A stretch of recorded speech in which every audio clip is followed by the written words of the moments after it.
विदेशों में दोस्तों सेटल होने का सपना जो है वो आजकल भारत में इतना ज़्यादा दोस्तों उसका जो एक पॉपुलैरिटी है वो इतनी ज़्यादा हो गई है कि आप जिससे भी पूछ लो किसी नौजवान से आपको यही आंसर मिलेगा कि यार किसी ना किसी तरीके से मेरा बाहर का जुगाड़ लगवा दो, किसी ना किसी तरीके से मुझे बाहर एक बार भेज दो, बस बाकी काम मेरा है।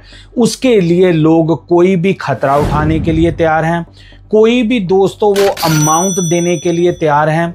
और जब दोस्तों जहां पर ऐसी ख्वाहिशें होगी उधर दूसरी तरफ दोस्तों कई दरिंदे ऐसे हैं जो आपकी इसी कमजोरी का फायदा उठा के आपसे पैसा बनाते हैं और आपको कई बार इतनी ज़्यादा वर्स्ट सिचुएशन में फंसा देते हैं जिससे आपको निकलना नामुमकिन हो जाता है। और ऐसे कई परिवार दोस्तों तबाह हो चुके हैं, लेकिन हमारे लोग ये बात को समझना नहीं चाहते। आज की हमारी दोस्तों क्राइम स्टोरी में भी कुछ ऐसा सा ही हुआ है जिससे हम सीख सकते हैं, आने वाले लोग भी इससे कई चीज़ें जो हैं इससे बेनिफिट ले सकते हैं। दोस्तों आज की हमारी क्राइम स्टोरी दोस्तों शुरू होती है सिंगापुर से। वहाँ के रहने वाले चरणजीत सिंह जिनकी उम्र 20 साल है। चरणजीत सिंह 2022-23 में सिंगापुर में एज ए स्टूडेंट वीज़ा के ऊपर जाता है। उसको भी यही दोस्तों जैसे नॉर्मली नौजवानों को होता है कि हम बाहर जाके पता नहीं कितने पैसे कमा लेंगे, वहाँ पर पता नहीं कौन सी हमें जो चीज़ है जो मिल जाएगी। ऐसा ही चरणजीत के साथ दोस्तों हुआ जब उसे रियलिटी हिट हुई कि यार काम भी करना पड़ रहा है, स्टडी भी करनी पड़ रही है, लेकिन बन कुछ नहीं रहा। ऐसे करते करते साल में ही दोस्तों चरणजीत ने कॉलेज की फीस ना देने की वजह से वहाँ पर पढ़ाई करनी छोड़ दी और पढ़ाई के साथ साथ काम भी छोड़ दिया। अब चरणजीत के पास कोई ना तो काम है, वो अनएम्प्लॉयड है, कुछ भी नहीं है, बस जितने थोड़े बहुत उसके पास खर्चे बच्चे के पैसे हैं उससे गुजारा चल रहा है और देख रहा है कि मैं कैसे अपनी लाइफ को कोई जुगाड़ ला के अपनी लाइफ को बदलूं। दोस्तों चरणजीत एक और इंडियन लड़के के साथ अपना फ्लैट जो है वो शेयर कर रहा है और वो जो लड़का है दोस्तों वो एक एम्प्लॉयमेंट एजेंसी में काम करता है, जो एम्प्लॉयमेंट एजेंसी जैसे कि लोगों को बाहर की कंट्रियों से सिंगापुर में एज ए क्लीनर की जॉब में, एज ए दोस्तों सफाई कर्मचारी की जॉब में वो बुलवाते थे। चरणजीत और उसकी दोस्ती एक एज ए फ्लैटमेट की तरह तो होती ही है और चरणजीत उससे थोड़ी बहुत इन्फॉर्मेशन लेता है कि वो क्या काम करता है, कैसे होता है, और वो उसको बोलता है कि यार मेरे को भी वहाँ पर कोई जॉब दिलवा दे क्योंकि मेरे पास काम नहीं है। तो चरणजीत क्या करता है दोस्तों, काम तो अब करता नहीं है, वो सुबह उठता है, किसी कहीं चला गया घूमने, कहीं कहीं चला गया। ऐसे ही दोस्तों चरणजीत जो है वो एक मंदिर में ऐसे घूमने के लिए जाता है जहां पर दोस्तों उसकी मुलाकात होती है 29 साल एक और इंडियन लड़के के साथ जिसका नाम है राजेश। वो राजेश से पूछता है ओके अच्छा आप भी इंडियन हो? वो कहता हाँ जी मैं भी इंडियन हूँ। ऐसे आपको पता है जैसे नॉर्मली उनकी इनफॉर्मली बातचीत हो जाती है। यहाँ पर वो दोस्तों अपना जो जुगाड़ है वो लगाता है क्योंकि राजेश उससे पूछता है कि चरणजीत से कि यार तू क्या काम करता है? तो आपको पता है हमारे देसी बंदे बस अपनी टॉर बनानी है उन्होंने। उसने बोला नहीं नहीं मेरी तो एजेंसी है जी, मैं तो बंदे बाहर से बुलवाता हूँ। आप बिल्कुल सही सुन रहे हो, ये राजेश को बोल रहा है कि मैं बंदे बाहर से बुलवाता हूँ, यहाँ पर उनको काम दिलवाता हूँ सफाई कर्मचारी का और ऐसे मेरा काम चलता है। तो राजेश ने जब ये सुना तो उसकी जो जिज्ञासा सी अंदर सी वो जाग पड़ी। वो उसको कहता है चरणजीत को कि यार मेरे एक दो कज़न हैं इंडिया में और वो सिंगापुर आना चाहते हैं, अगर आप उनका कोई जुगाड़ लगवा दो। कौन लोग हो यार, कौन हो तुम? तो इसने ये भी नहीं सोचा कि वो बंदा सही है या नहीं, उसको कह रहा है कि मेरा जुगाड़ लगवा दो। चरणजीत ने बोला यार वो क्या कहते हैं कहावत की, यार मैं तो भूखा बंदा था, तू तो मेरे पास प्लेट ले आया वो भी डिफरेंट खानों की। चरणजीत का दिमाग घूमा, उसने साथ ही बोला राजेश यार कोई चक्कर नहीं है, मैं अपनी कंपनी से बुलवा दूंगा। कितने बंदे हैं? उसने बोला 3। चरणजीत ने कहा ठीक है 2.5 लाख रुपए एक बंदे के लगेंगे, टोटल हो जाते हैं 7.5 लाख। आप ऐसे करो 50-50 हज़ार पहले दे देना और जब उनके पेपर वर्क कंप्लीट हो जाएगा तो आप बाकी की रकम बाद में दे देना। और आपको पूरा मैं जो एक सिंगापुर की एक है लॉ है जिसमें MOM का यूज़ किया जाता है, मिनिस्ट्री ऑफ मैन पावर, उसका लेटर चाहिए होता है जिसके ऊपर सारा वो आपको स्पॉन्सरशिप या कुछ आप समझ लो कि एक तरह से राहदारी का वो सारा सिस्टम होता है। वो चरणजीत कहता है मैं आपको दिलवा देता हूं, जब वो आपके पास आ जाएगी फिर तो आपको पता पक्का आपको वर्क परमिट मिल गया है, बाकी के पैसे बाद में आप दिलवा देना। और राजेश कह रहा कि यार ये तो बात ही बड़ी सही है, 2.5 लाख में सिंगापुर में वर्क परमिट, वो भी ड्यूटी, वो भी सारा खाना वाना सब कुछ। तो ये बात उनकी सेटिंग हो जाती है, नंबर एक्सचेंज कर लेते हैं दोस्तों। राजेश जो होता है वो अपने घर में फोन लगाता है पीछे अपने रिश्तेदारों को, कह रहा है यार सामान कर लो पैक, खुशियां मनाओ, पार्टियां करो, आपका सिंगापुर का वीजा लगने लगा है। उन्होंने कहा कैसे? उन्होंने कहा यार मेरे को बंदा ही वो मिल गया जो एक समझ लो कि एक गवर्नमेंट एम्बेसी टाइप बंदा है, वो वीजा भी लगा के देगा, वर्क परमिट भी, ड्यूटी भी, सारा कुछ ही। और इस समय उसने कोई 24-25 ऑलरेडी इंडियन बुला रखे हैं। उन्होंने कहा नहीं नहीं भाई, फ्रॉड बहुत होते हैं, हम नहीं ऐसा करने वाले। और राजेश ने कहा यार आपने को क्या करने की जरूरत है, आपने सिर्फ 50-50 हजार देना, वो भी जब उनको लेटर मिल जाएगी वर्क परमिट की, फिर आपका तो कोई पैसा लगना ही नहीं है। उन्होंने कहा ठीक है यार।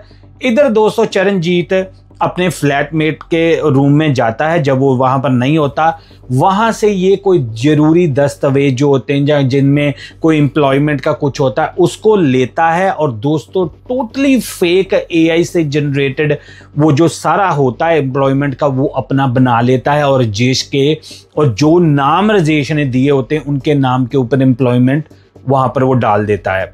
बिल्कुल दोस्तों आप सही सुन रहे हो, पूरी तरह से उसने वो कॉपी की जो गवर्नमेंट की रिक्वायरमेंट्स होती हैं, सारा कुछ जो नेम्स जो दोस्तों नाम दिए हुए थे राजेश ने वो उसने डाले, सारा कुछ ओके किया और कहा लो जी दोस्तों 50-50 हजार तैयार रखो, आपकी एम्प्लॉयमेंट का काम सेट हो गया। आगे बढ़ने से पहले दोस्तों आपसे एक हम्बल रिक्वेस्ट है, आप मेरे चैनल को बहुत तादाद में देखते हो लेकिन जो दोस्तों सब्सक्रिप्शन है वो बहुत लो है। अभी भी 80% लोग वो हैं जो मेरे चैनल को रेगुलर देखते हैं लेकिन उन्होंने सब्सक्राइब नहीं किया हुआ। अगर आप किसी भी तरह से हमारी इस एफर्ट को, एक अवेयरनेस की एफर्ट को सपोर्ट करना चाहते हैं तो आपसे रिक्वेस्ट है आप इसी वीडियो को देखते हुए इस चैनल को सब्सक्राइब जरूर करना, इससे हमें बहुत ज़्यादा सपोर्ट दोस्तों मिलेगी। तो आपसे एक रिक्वेस्ट है कि आप जरूर इसको सब्सक्राइब करना। चलिए कंटिन्यू करते हैं स्टोरी को। इधर से उन्होंने 50-50 हजार जो था तीनों बंदों ने डाल दिया कि यार एक तो हमारा कजन बंदा है, हम उसके ऊपर तसल्ली कर रहे हैं, ऊपर से यार पूरा डेटा उसने दे दिया है। अब देखो दोस्तों जब ये ऐसी घटनाएं होती हैं तो लोग ये भी नहीं सोचते कि यार आप कोई ऑनलाइन चेक कर लो या कुछ कर लो, नहीं जी नहीं, बस बाहर जाना है, चाहे जो मर्जी हो जाए, बस एक तरह बाहर निकल जाओ। अब क्या होता है कि जो चरणजीत होता है वो कहता है यार इसके साथ वाला तो बिजनेस ही कोई नहीं, ना कुछ लगना ना कुछ। चरणजीत ने राजेश को कहा ठीक है जी अब 2-2 लाख तैयार करो और पासपोर्ट की कापियां वगैरह जो हैं वो दो मेरे को, मैं आपका सारा ओके करवा देता हूं। इधर कुछ दोस्तों डिले होता है कि राजेश जो होता है वो कहता है नहीं भाई आपको 50-50 दे दिया, पहले आप ऐसे करो वीजा लगेगा फिर हम बकाया जो है वो आपको 2-2 लाख देंगे। लेकिन दोस्तों जब आपको पता आप ऐसे डेस्परेट हों तो लोग फिर आपका ये भी फायदा उठाते हैं। अब चरणजीत उनको बोला देखो भाई मैंने आपको जो लेटर देनी थी वो आ गई है, आपका वीजा आपने जाना है तो उसी समय लग जाना क्योंकि गवर्नमेंट आपको बुला रही है, आपको क्या दिक्कत है, अगर नहीं चाहते तो भाई ठीक है मैं केस कैंसिल कर देता हूं, आप 50-50 वापस ले लो। राजेश ने उन जो अपने रिश्तेदार थे उनको बोला देखो भाई ऐसे बात है, वो बंदा पूरे पैसे मांग रहा है, अब देखो एक तो वो उसने पेपर तो दे दिया लेकिन अगर आप कह रहे हो तो मैं फिर भी, आप क्या कहते हो, वो बंदे डेस्परेट वो कह रहे यार दे, हमने ठीक है हमारे पास लेटर आ गई है, वर्क परमिट है, कोई चक्कर ही नहीं है। उसने जी कह दिया जी ठीक है, इधर इन्होंने पैसे दिए, उधर दोस्तों जो नॉर्मली होता है चरणजीत का नंबर ब्लॉक कर दिया राजेश का। राजेश कॉलें कर रहा है यार वो बंदे तैयार हैं जी एम्बेसी जाने के लिए, कहाँ है तू, वो कह रहा कौन सी एम्बेसी, कौन क्या बातें कर रहे हो जी, कोई फोन ही नहीं उठा रहा चरणजीत। इधर दोस्तों इसके हाथों पैरों के ऊपर पड़ जाती है कि यार अब मैं 7.5 लाख उनको कैसे वापस दूंगा। उधर वो बंदे कह रहे यार हमारा काम होने वाला, क्या कर रहा तू, कब हमें बुलवाएगा। इधर दोस्तों उसका नंबर नहीं मिला। कुछ देर वेट करने के बाद दोस्तों राजेश जो है वो पुलिस के पास आता है और वो चरणजीत का सारा जो पिक्चर वगैरह दिखाता है, सारा कुछ वो बताता है कि हमारे साथ ऐसा फ्रॉड हुआ है। और जब वो लेटेस्ट दोस्तों दिखाता तो पुलिस वाले जब चेक करते तो कह रहे भाई ये तो सारी फेक हैं, तुम्हारा बंदा तो वो आपको चूना लगा गया है, अब ये तो आपके साथ ठगी हो गई है। अब चरणजीत वहां से भाग गया है। ये बात है दोस्तों जुलाई की 2024 की। दिसंबर में आके दोस्तों पुलिस चरणजीत को कहीं और लोकेट करती है, जहां पर दोस्तों उसको जाके गिरफ्तार किया जाता है। और जब दोस्तों गिरफ्तार किया जाता है चरणजीत को, तो वो पुलिस को ये बयान देता है कि मेरी राजेश से ऐसी कोई बात ही नहीं हुई, ये तो मेरे ऊपर धोखाधड़ी कर रहा है, मैं खुद विक्टिम हूं। दोस्तों सोचो जरा, वो बंदा खुद कह रहा कि ये मेरे साथ धोखाधड़ी कर रहा था। अब पुलिस वो कोई अपना इलाके का एसएचओ तो था नहीं जिसने बोला कोई नहीं सर जी, कोई चक्कर ही नहीं, आप हम यकीन रखो जी, कोई चक्कर नहीं, आपको निकाल देंगे। उन्होंने कहा आओ बेटा।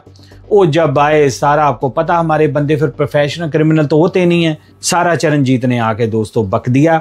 और पुलिस ने दोस्तों फिर पूरा केस बना के चरणजीत सिंह को, जो 20 साल का था, अदालत में पेश किया। अदालत ने दोस्तों सारे सुने, इनके जो दलीलें थी, सारे एविडेंस देखे। और जज ने दोस्तों 15 महीने की, मतलब कि 1 साल और 3 महीने की कैद सुनाई है चरणजीत को। और बाद में दोस्तों मोस्ट लाइकली इसको इंडिया डिपोर्ट किया जाएगा। आप सोचो दोस्तों, एक अपने ही देसी बंदे ने, अपने ही दोस्तों एक देसी बंदा जो डेस्परेट था, उसके साथ ऐसी ठगी करी। लेकिन दोस्तों यहाँ पर आप कमेंट्स में जरूर बताना कि आपको क्या लगता है कि गलती ज्यादा चरणजीत की है या राजेश की है, जिसने ना कोई दोस्तों तस्दीक की, ना किसी से पूछा, सीधा बस वो बंदे ने मंदिर में जाके उसको तसल्ली दी तो वो बंदा मान गया। यार ना करो ऐसे। आपको नहीं पता आपके चंद पैसों के लिए कंट्री की कितनी ज्यादा बदनामी होती है। यार आपको दिमाग में आता नहीं है एक बार कि आप अपनी कंट्री को रिप्रेजेंट कर रहे हो। और आप देखो कि चरणजीत की 20 साल की उम्र है दोस्तों, ये कोई देखो कितना यंग लड़का है जिसने ये कांड किया है। और देखो इतने पैसे, अगर ये वहां पर अपना काम भी करता ना अपनी स्टडी के साथ, इतने पैसे फिर भी कमा लेता है। लेकिन नहीं, हमारे बंदों का है जुगाड़ लगाना है देसी तरीके से, बस ये काम करना है। और देखो वो बंदे देखो जिनको इंडिया ने जिन्होंने पैसे दिए थे, उन्होंने कैसे दोस्तों उनके इमोशंस, जो भी उनके बेचारों की तैयारी होगी, जो उन्होंने लोगों को बताया होगा हम बाहर जा रहे हैं, वो लोगों के साथ दोस्तों कैसा हुआ, क्या उन्होंने फील किया होगा दोस्तों। तो दोस्तों मेरी ये अपील है कि जो बाहर आने वाले हैं, जहाँ जो बुलाने वाले हैं, दोस्तों एक बार आप ठंडे दिमाग से सोचना कि जो हम कर रहे हैं, जिसको पैसे दे रहे हैं, जहाँ किसी की बातों में आ रहे हैं, तो वो बंदा सही भी है कि नहीं। यार ये ना सोचना कि वो बंदे ने कह दिया हमने बाहर बुलाना तो बस सब कुछ सही हो गया। ना करो यार ऐसा।